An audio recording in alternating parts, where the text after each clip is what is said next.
قال رسول الله صلى الله عليه وسلم ادعوا الله وأنتم موقنون بالإجابة واعلموا أن الله لا يستجيب دعاء من قلب غافل لله.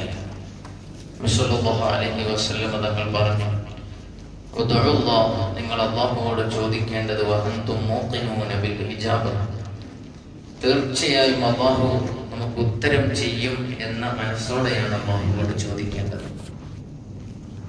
ലാ യസ്തജീബു ദുആഅൻ മിൻ ഖൽബിൻ ഗാഫിലില്ലാഹി, അശ്രദ്ധവാനായി അത് എനിക്ക് കിട്ടൂല എന്ന മട്ടിലാണ് അല്ലാഹുവോട് ചോദിക്കുന്നത് എങ്കിൽ അല്ലാഹു അതിന് ഉത്തരം ചെയ്യുകയില്ല എന്ന് മുഹമ്മദ് റസൂലുള്ളാഹി സ്വല്ലല്ലാഹു അലൈഹി വസല്ലം. ഉത്തരം കിട്ടും എന്ന നല്ല മനസ്സോടുകൂടെ ചോദിക്കുക എന്നത് ദുആഇന്റെ അദബിൽ പെട്ടതാണ്.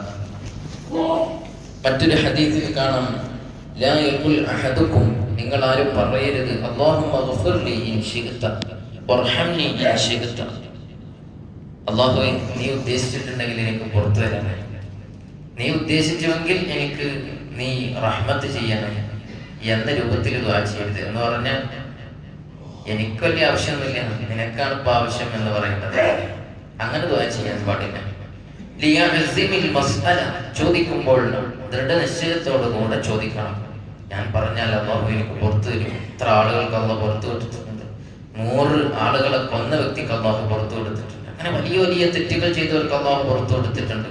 അടച്ചോനെ, ഞാൻ അങ്ങനെയൊന്നും ചെയ്തിട്ടില്ല എന്നാണ് എൻ്റെ മനസ്സ് പറയുന്നത്, അത്ര വലിയ തെറ്റല്ല ഇതെന്നാണ് പറയുന്നത് എന്നിൽ നിന്നുണ്ടായിട്ട്. ഇങ്ങനെയൊക്കെ പറഞ്ഞ് അല്ലാഹുവേ നീ തീർച്ചയായും എനിക്ക് പുറത്തു തരണം എന്ന രൂപത്തിൽ വഅൻതും മൂഖിനൂന ബിൽ ഇജാബ, ഇജാബത്ത് പ്രതീക്ഷിച്ചുകൊണ്ട് ഉറപ്പിച്ചുകൊണ്ടാണ് ദുആ ചെയ്യേണ്ടത് എന്നാണ്. അപ്പൊ ഇജാബത്ത് പ്രതീക്ഷിച്ച് ദുആ ചെയ്താൽ ദുആയിൽ ഉത്തരം കിട്ടാൻ സാധ്യതയുണ്ട് എന്നാണ് മുഹമ്മദ് റസൂലുള്ളാഹി സ്വല്ലല്ലാഹു അലൈഹി വസല്ലം.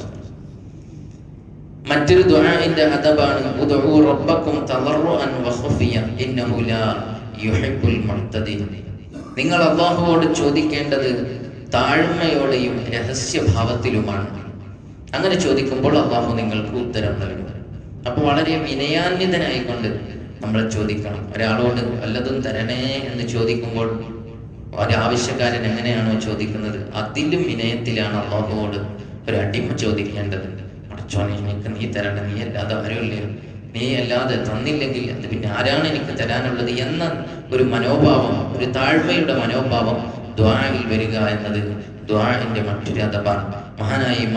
മഹാനായ നബിയുല്ലാഹി സക്കരിയ നബി അലൈഹിസ്സലാം, സക്കരിയ നബി അലൈഹിസ്സലാത്തു വസ്സലാം മക്കളെ ലഭിക്കാൻ വേണ്ടി ദുആ ചെയ്തത് ഖുർആൻ തന്നെ പറയുന്നുണ്ട്, ഇദ് നാദാ റബ്ബഹു നിദാഅൻ ഖഫിയ്യാ. മഹാനായ സക്കരിയ നബി അലൈഹിസ്സലാം അത്രമാത്രം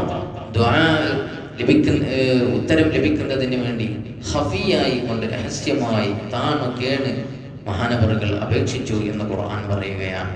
അപ്പൊ ആ വിധത്തിലായിരിക്കണം ദുആഇനെ നാം കാണേണ്ടത് എന്നാണ് മറ്റൊരു അദബ്. ദുആഇന്റെ ധാരാളം അദബുകൾ നമ്മൾ പറഞ്ഞു. അടുത്ത അദബ് അയ്യതവസ്സല ബിഅമലിൻ സ്വാലിഹ്, ഒരു നല്ല കർമ്മം കൊണ്ട് ദുആഇന് മുമ്പ് നാം അല്ലാഹുവിലേക്ക് സമർപ്പിക്കുക എന്നാണ്. അപ്പൊ ഖുർആൻ ഓതുക, അതുകൊണ്ടാണ് നമ്മൾ അൽ ഫാത്തിഹ എന്ന് പറയുന്നത്. ഖുർആൻ ഓതുക എന്നത് അതിൻ്റെ ഒരു മാർഗമാണ്. ഖുർആൻ ഓതിയിട്ട് ദുആ ചെയ്യുമ്പോൾ ആ ദുആഇന് അല്ലാഹു ഉത്തരം നൽകും. അതുപോലെ തന്നെ വലില്ലാഹിൽ അസ്മാഉൽ ഹുസ്ന ഫദ്ഉഹു ബിഹാ, ദുആ ചെയ്യുന്ന അവസരത്തിൽ അസ്മാഉൽ ഹുസ്ന ഉൾപ്പെടുത്തുക. അല്ലാഹുവിന്റെ നാമങ്ങളുണ്ട്, ആ നാമങ്ങൾ വെച്ച് അല്ലാഹുവോട് തവസ്സുലാക്കുക, എന്നാൽ ഉത്തരം കിട്ടും. ദുആ ചെയ്യുന്നതിന് മുമ്പ് സ്വതക്ക നൽകുക, അത് ദുആഇന് ഉത്തരം കിട്ടാൻ കാരണമാണ്. ദുആക്ക് മുമ്പ് മഹാന്മാരെ തവസ്സുലാക്കിക്കൊണ്ട് ദുആ ചെയ്യുക, ആ ദുആഇന് ഇജാബത്ത് കിട്ടാൻ കാരണമാണ്. ദുആ ചെയ്യുന്നതിന് മുമ്പ് നല്ല നല്ല കർമ്മങ്ങൾ, നേരത്തെ നമ്മൾ ചെയ്തിരുന്ന വലിയ കർമ്മങ്ങൾ നമുക്ക് ഉറപ്പാണ് അല്ലാഹുവിന്റെ അടുക്കൽ അത് പലപ്പോഴും അത് സ്വീകരിക്കാൻ കാരണമായിട്ടുണ്ട് എന്ന്. അങ്ങനെയുള്ള കർമ്മങ്ങൾ മുൻനിർത്തി ദുആ ചെയ്യുക. മഹാനായ റസൂലുള്ളാഹി സ്വല്ലല്ലാഹു അലൈഹി വസല്ലം പറഞ്ഞ വലിയ ഒരു ചരിത്രം സ്വഹീഹ് ബുഖാരി അടക്കം റിപ്പോർട്ട് ചെയ്തിട്ടുണ്ട്. 3 പേർ ഗുഹയിൽ അകപ്പെടുകയും ആ ഗുഹ തുറക്കാൻ കഴിയാത്ത വിധം പ്രയാസപ്പെടുകയും ചെയ്തപ്പോൾ ഒരു കല്ല് വന്ന് അടയുകയാണ്. അവർ ദുആ കൊണ്ട് രക്ഷപ്പെട്ടത് അവർ മുൻകാലത്ത് ചെയ്ത അമലുകൾ കൊണ്ടായിരുന്നു. അവരെ അമലെടുത്തിട്ട് അല്ലാഹുവേ, ഞങ്ങൾ അന്ന് ചെയ്തത് നീ സ്വീകരിച്ചിട്ടുണ്ടെങ്കിൽ ഞങ്ങൾക്ക് ഇതിൽ നിന്ന് രക്ഷ നൽകണേ എന്ന് പറഞ്ഞപ്പോൾ കായബലം കൊണ്ട്, ശരീരത്തിന്റെ കായികമായ അധ്വാനം കൊണ്ട് ഒരിക്കലും തള്ളി നീക്കാൻ കഴിയാത്ത വലിയ പാറക്കല്ല് ആ പാറക്കല്ല് ഓട്ടോമാറ്റിക്കായി വന്നിടത്തേക്ക് തന്നെ പോയി എന്ന് മുഹമ്മദ് റസൂലുള്ളാഹി തങ്ങൾ സ്വഹാബത്തിന് പഠിപ്പിച്ചു കൊടുക്കുകയാണ്. അപ്പോൾ എന്തെങ്കിലും ഒരു നല്ല കർമ്മങ്ങൾ മുൻനിർത്തിക്കൊണ്ട് ദുആ ചെയ്താൽ ദുആന് ഇജാബത്ത് കിട്ടും. അത് ദുആന്റെ അദബാണ്. അല്ലാഹു ഇതൊക്കെ നമ്മുടെ ജീവിതത്തിൽ പകർത്താൻ തൗഫീഖ് നൽകട്ടെ. അല്ലാഹു ഞങ്ങൾ പറഞ്ഞു കേട്ടതെല്ലാം നീ സ്വീകരിക്കണേ റഹ്മാനെ. ഇതിലെ തവാബ് ഞങ്ങളിൽ നിന്ന് മൺമറഞ്ഞ മാതാപിതാക്കൾ, ഉസ്താദുമാർ, ബന്ധുമിത്രാദികളുടെ ഖബറിൽ എത്തിക്കണേ അല്ലാഹ്. അവരെ ഖബർ വിശാലമാക്കണേ അല്ലാഹ്. അവർക്ക് മഗ്ഫിറത്തും റഹ്മത്തും നൽകണേ റഹ്മാനെ. അല്ലാഹുവേ അവരെയും ഞങ്ങളെയും സ്വർഗ്ഗസ്ഥരാക്കണേ അല്ലാഹ്. നരകം അവർക്കും ഞങ്ങൾക്കും ഹറാമാക്കണേ റഹ്മാനെ. അല്ലാഹുവേ അവരിൽ ജീവിച്ചിരിക്കുന്നവർക്കും ഞങ്ങൾക്കും ദീർഘായുസ് ആഫിയത്തോടെ നൽകണേ അല്ലാഹ്. അല്ലാഹുവേ അപകടങ്ങളിൽ നിന്ന്, പെട്ടെന്നുള്ള മരണങ്ങൾ, ദുർമരണങ്ങളിൽ നിന്ന് കാത്തുരക്ഷിക്കണേ റഹ്മാനെ. മരിക്കുമ്പോൾ ലാ ഇലാഹ ഇല്ലല്ലാഹ് എന്ന് ചൊല്ലി മരിക്കാനുള്ള വലിയ തൗഫീഖ് ഞങ്ങൾക്ക് നൽകണേ അല്ലാഹ്. അർഹമർ റഹീമായ റബ്ബേ, ഇന്ന് സുബ്ഹ് ജമാഅത്തിനെത്തിയ മുഅ്മിനീങ്ങൾക്ക് നീ വലിയ പരിഗണന നൽകണേ അല്ലാഹ്. ബറക്കത്ത് ചെയ്യണേ അല്ലാഹ്. ഖൈർ നൽകണേ അല്ലാഹ്. എല്ലാവിധ ഐശ്വര്യവും നൽകണേ അല്ലാഹ്.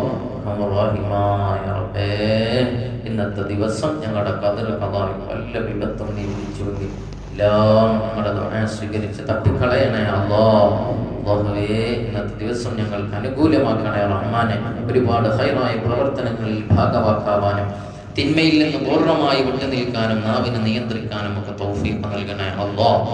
റബ്ബനാ തഖബ്ബൽ മിന്നാ ഇന്നക അൻതസ് സമീഉൽ അലീം വതുബ് അലൈനാ ഇന്നക അൻതത് തവ്വാബുർ റഹീം. ആമീൻ ബിറഹ്മതിക യാ അർഹമർ റഹീമീൻ. വസല്ലല്ലാഹു തആല വസല്ലം സയ്യിദിനാ മുഹമ്മദിൻ വഅലിഹി വസഹ്ബിഹി അജ്മഈൻ.